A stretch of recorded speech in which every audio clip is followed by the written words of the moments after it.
Estamos de regreso, qué gusto que continúan acompañándonos y hoy hablaremos de un libro necesario para leer, para reflexionar y para visibilizar en medio de la violencia feminicida que vive nuestro país y el mundo entero. En nuestro país, en México, todos los días asesinan a 10 mujeres solo por el simple hecho de ser mujeres, y esto tiene un trasfondo histórico, ideológico, que muchas veces se ve representado y replicado a través de los medios de comunicación, la música, la moda que consumimos, lo que leemos, lo que escuchamos, lo que vemos también, por ejemplo, a través del arte.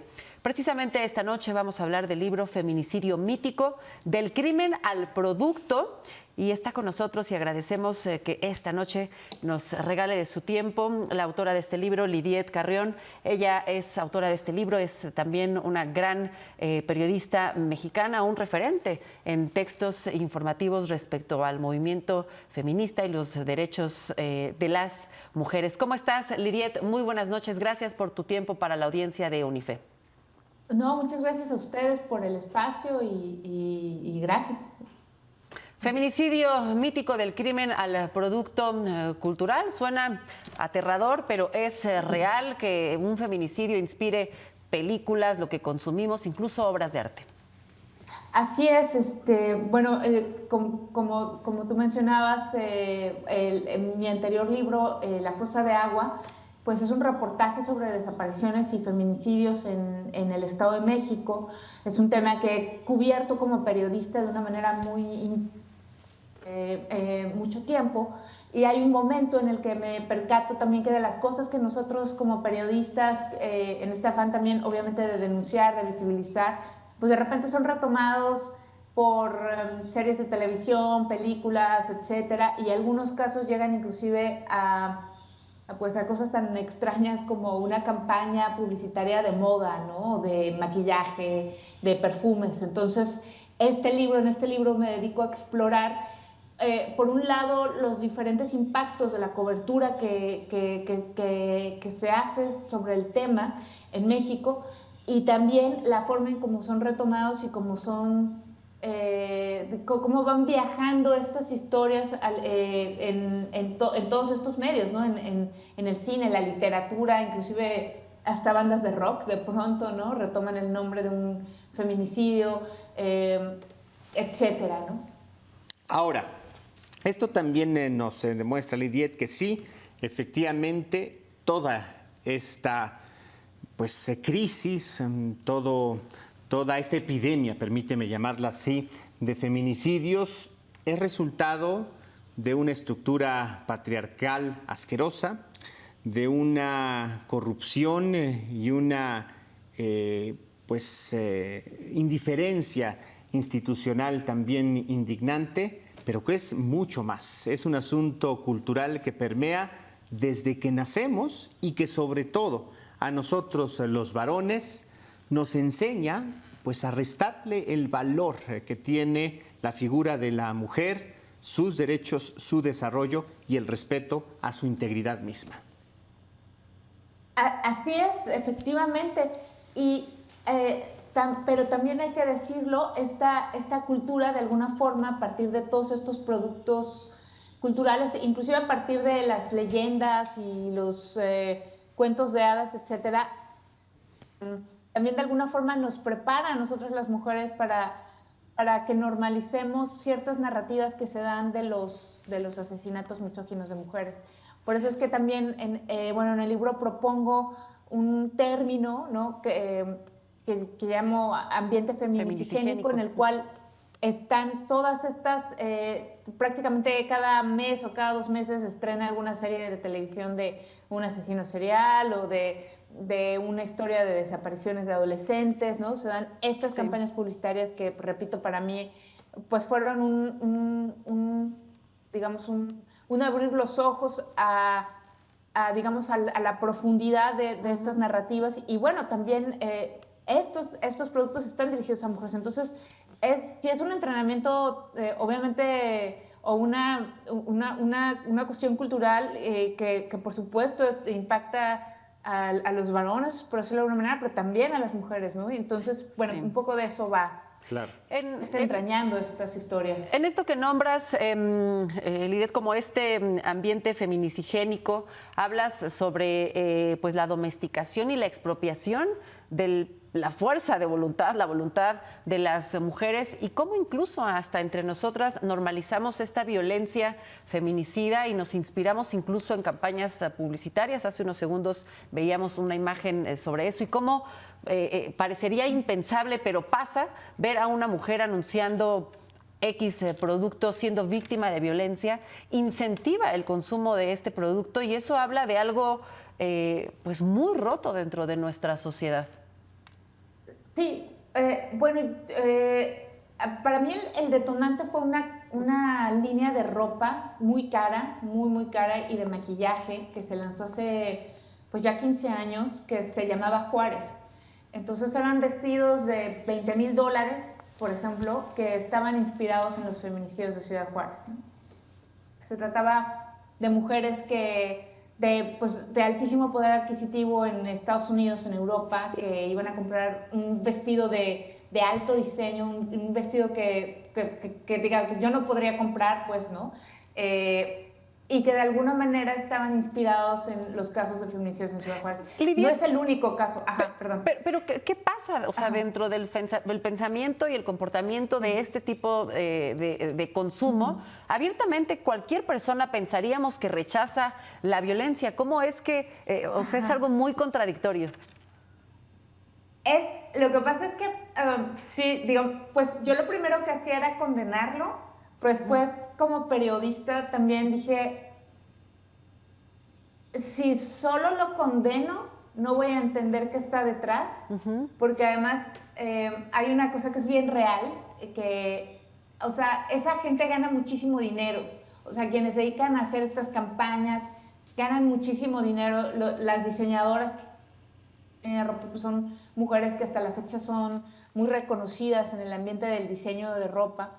Entonces, y no son las únicas, ¿no? Y como tú dices, pues era obvio que había que condenarlo, pues no, pasaron muchos filtros hasta que alguien ya cuando llega como a cierto lugar, digamos que dice esto está muy mal y se cae esa campaña, esa línea de ropa, se cae, pero solo en México. O sea, los vestidos se siguieron vendiendo, incluso uno de los vestidos de estos terminó en el Museo de las Mujeres en el Arte en Nueva York. Entonces, y no es el único caso. O sea, ya cuando te metes, te das cuenta que durante muchos años la publicidad de moda y de moda de alta gama echaba mano de esto.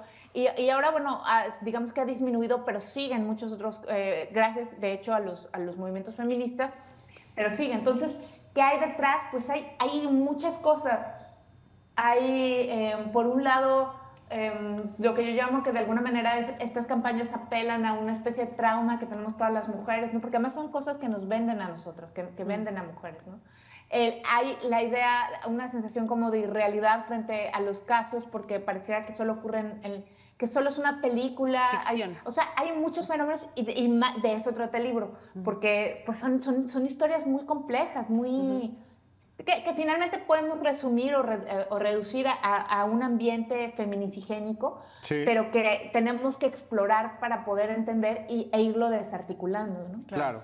Ahora, lo apuntas bien y podría parecerse que, a ver, a una mujer que compra una pieza de MAC en conjunto con Rodarte, inspirada en Ciudad Juárez y los feminicidios de Juárez, poco pueda significarle la sangre derramada en una ciudad como esta fronteriza, lo que implica el miedo que tienen las mujeres que trabajan en las maquilas de esta ciudad, pero de pronto nos ponemos a ver que no solamente son asuntos que tocan a nuestro país.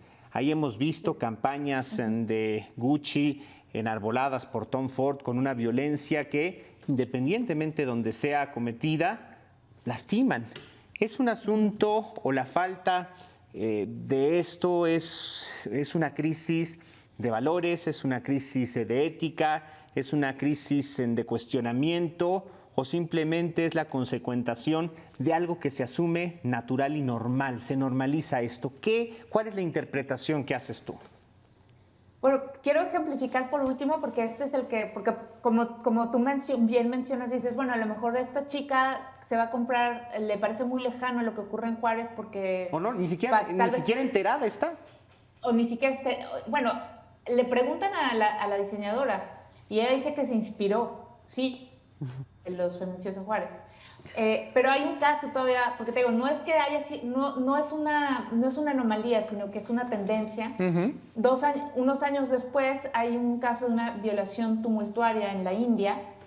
La joven al final, eso es violación tumultuaria y culmina en feminicidio, muere días después en el hospital, un caso terrible. Los acusados fueron inclusive condenados a pena de muerte. Salió muchísima gente a protestar porque el tema de la violencia de género en India pues también es un tema preocupante. Y 2 años después un publicista, fotógrafo de moda indio saca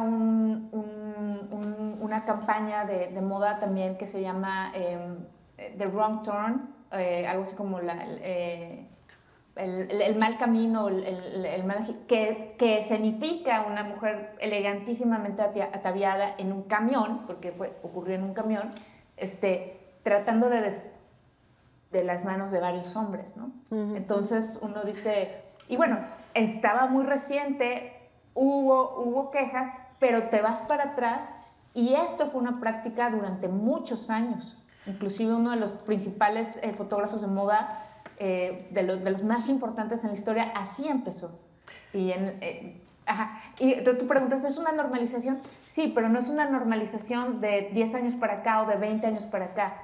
En el libro ahí más o menos trato de como irme lo más atrás que puedo, y hay narrativas, por eso se llama feminicidio mítico, perdón, que tienen cientos de años y que siguen operando en nuestro sistema de cultura, en nuestras historias, y son guiones que nos compramos, ¿no? Y que eso obviamente hace que se normalice. Claro. Perdón, creo que te iba a interrumpir, te interrumpí. No te preocupes, Lidiet. Precisamente, pues en este libro haces un recorrido histórico, cultural de las raíces y el origen de la violencia feminicida, no solamente en México y en nuestro país, pero también nos ofreces esta reflexión de los impactos, pues porque va más allá de analizar qué originó una campaña publicitaria, una película, una obra de arte. Esto tiene un impacto en las violencias, en las cifras de violencia que sufren las mujeres. Precisamente tú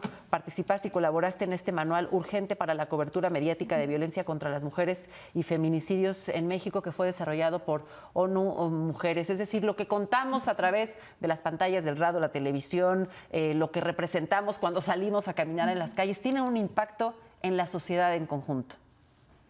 Claro, ¿no? Tiene un impacto muy fuerte y digamos que la idea de este libro es que en muchas ocasiones, como, bueno, en mi caso como periodista y también como en el caso, por ejemplo, de las personas que consumen los productos culturales, pero también de quienes hacen guiones de cine, no estamos conscientes de que ya traemos guiones acerca de lo que es el feminicidio. Por eso ahí, por ejemplo, retomo varios cuentos que a mí en lo personal, cuando los leía de niña, pues me gustaban mucho, pero que tienen todas estas narrativas que nos hacen pensar que hay ciertos tipos de víctimas, que hay ciertos tipos de victimarios. Esto no solo afecta, obviamente, la normalización, sino que también favorece la impunidad. Claro. Por ejemplo, el primer texto con el que inicio son 4, yo llamo 4 ensayos, pero en realidad son 3 ensayos y una crónica.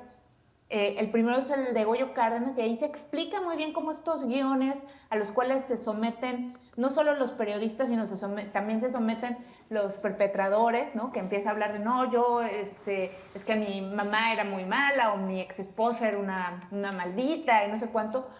De alguna manera les sirvió para zafarse de alguna en firme, pero además le quitó la voz tanto a las mujeres con las que sobrevivieron, porque su ex esposa sobrevivió, casi la mata, ¿no? Hubo testigos que también quedaron eliminados y solo permaneció su historia, porque su historia se parecía mucho a estas narrativas que ya traemos como en el inconsciente, ¿no? Claro. Ahora, Y Lidiet... hasta los perdón, Pues no, hasta adelante, los adelante, mejores perdón. psiquiatras de la época, hasta los mejores psiquiatras de la época borraron toda esta información, los jueces, la policía. Entonces, la idea del libro es ir desarticulando estas narrativas para que A veces tanto terminan hasta como periodistas- héroes. Sí, se romantizan. A veces terminan hasta como héroes estos Bueno, el Goyo asesinos Cárdenas seriales. en la dirección de... Ah, no, sí, claro, y ahí se cuenta en el libro también. En la Dirección Federal de Seguridad, las fichas de Goyo Cárdenas decían Goyito. ¿Qué O tal? sea, Goyito. Sí, hasta cartas, Entonces, creo le enviaron. la idea es un poco desarticular y verlo con él, o sea, como prestar el espacio, contar esto para darnos cuenta cuáles son estos guiones y Sí. cómo siguen afectando, ¿no? ¿Y cómo romper con estas estructuras, Lidiet? O sea, ¿es nada más cuestionar, por ejemplo, si Helmut Newton es arte o cómo debemos de leer su obra? ¿Es pedir que se resignifique, que se le ponga algún tipo de señalamiento o de mensaje previo a estas historias, estas novelas, estos libros? ¿Es prohibir? ¿Cuál es el camino idóneo, sobre todo, pues para dejar de perpetuar esta estructura y cambiar las cosas? Bueno, yo jamás podría decir una idea de prohibir. Hay cosas que sí, obviamente, ¿no? O sea, y estoy hablando de productos extremos que efectivamente están prohibidos, pero lo que necesitamos es desarrollar una lectura crítica. Y automáticamente va a cambiar, ¿me explico? Sí, sí. O sea, no se trata de vamos a prohibir las 1001 noches, o sea, no. Pero hay que verla, hay que leerla porque además son muchas cosas, no es solo la visión del feminicidio, sino hay otros elementos, pero sí necesitamos desarrollar esa lectura crítica y eso es parte, ¿no? Ya qué cosas después se depurarán y qué cosas no, pues Sí. ese ya es algo que me parece que en estos momentos es difícil decir, Claro. ¿no? Porque también, ¿cómo podemos decir? Pues es parte de la historia humana.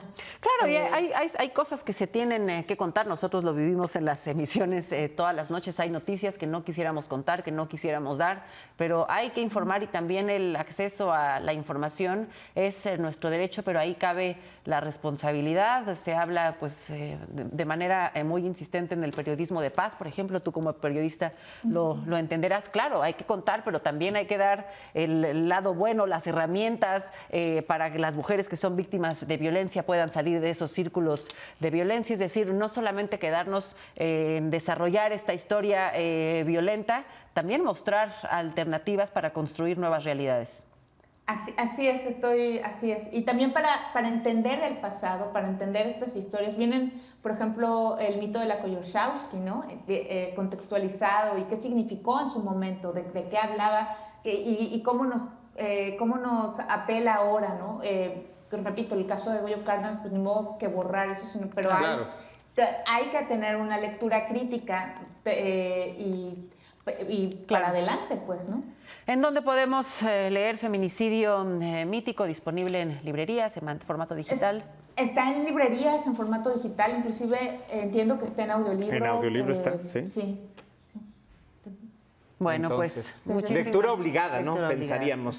¿Qué puedes decir tú? Pero nosotros que ya tuvimos la oportunidad de acercarnos, creemos, Ale, que es una lectura obligada y no solamente para mujeres, no solamente para interesados en el tema, para cualquiera. Muchísimas gracias, Lidiet, por tu tiempo gracias. para la audiencia de Unife. Les invitamos a buscarte en redes sociales y seguir tu grandioso Gracias a ustedes. trabajo que compartes. Sí, no, pues muchas gracias por esta plática y bueno, que tengan buena noche. Gracias a Enhorabuena, ti, igualmente. Lidiet. Gracias.